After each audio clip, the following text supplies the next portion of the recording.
சுமை சுமந்து சோர்ந்திருப்பவர்களே, எல்லாரும் என்னிடம் வாருங்கள். மத்தேயு எழுதிய தூய நற்செய்தியிலிருந்து வாசகம்.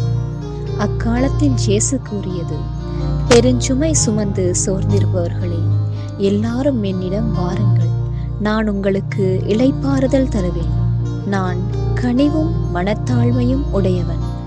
ஆகவே என் நுகத்தை உங்கள் மேல் ஏற்றுக்கொண்டு என்னிடம் கற்றுக்கொள்ளுங்கள். அப்பொழுது உங்கள் உள்ளத்திற்கு இளைப்பாறுதல் கிடைக்கும். ஆம், என் நுகம் அழுத்தாது, என் சுமை எளிதாயுள்ளது என்றார். இது கிறிஸ்து வழங்கும் நற்செய்தி. கிறிஸ்துவே உமக்கு புகழ்.